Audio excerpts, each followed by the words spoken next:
valleys. He's beside us all the way.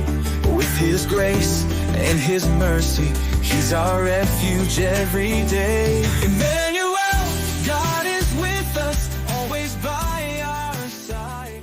Welcome back to Immanuel, God is with us. We are on episode 14 of our Big Questions series, and today we are tackling what is easily the most mind-bending, complex, and beautiful concept in the entire Christian faith.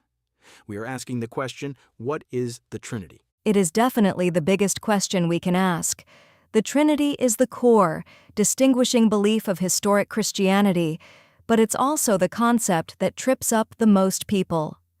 Muslims, Jehovah's Witnesses, and secular skeptics often look at Christianity and say, you claim to be monotheists, believing in one God, but you worship the Father, Jesus, and the Holy Spirit. That sounds like three gods. Which is it? Exactly. And to make it even more complicated for people who are new to the Bible, if you try to look up the word Trinity in the Scriptures, you won't find it. The word isn't in there. So, how do we even begin to define this? You're right. The specific word Trinity was coined by an early church father named Tertullian in the late 2nd century. He needed a shorthand word to describe the reality that was already saturating the pages of the New Testament. The best, most concise theological definition is this: God is one in being, but three in persons. Okay, one in being, three in persons. Let's break that down, because in our normal human experience, one being always equals one person. I am one human being, and I am one person. How can God be one being, but three persons? This is where we have to stretch our minds.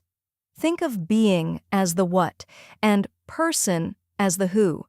If I ask you, what are you? You would say, I am a human being. If I ask you, who are you? You would give me your name. You are one what and one who.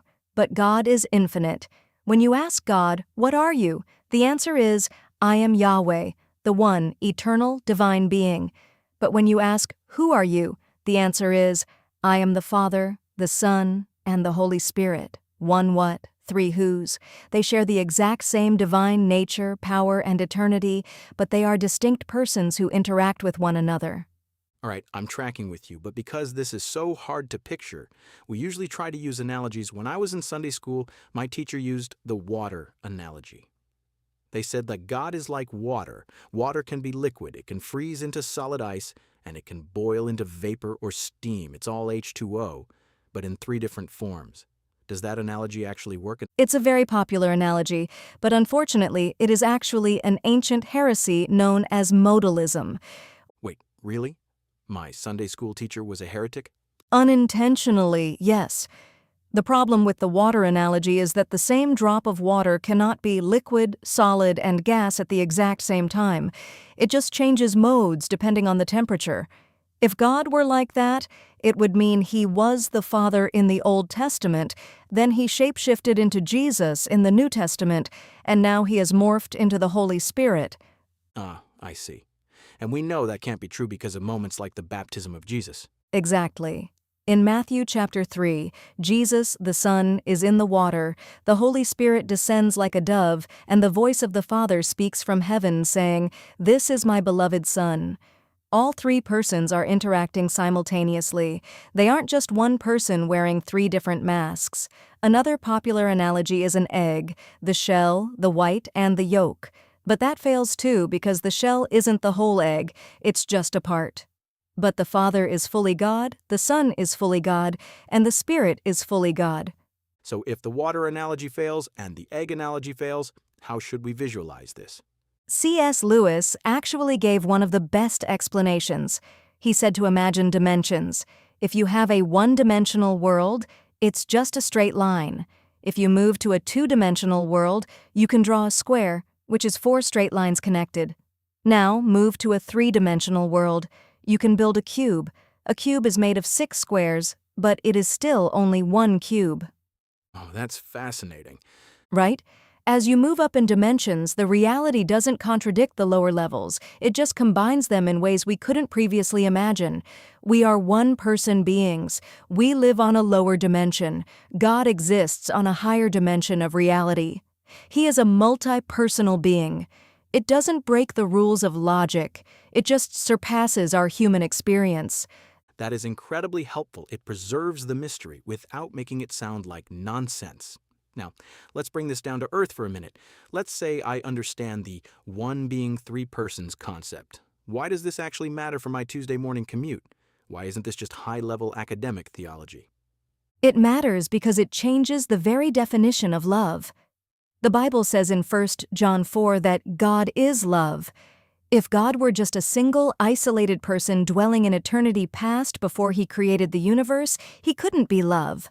Love requires an object. He could be powerful or smart, but He couldn't be love until He created something to love.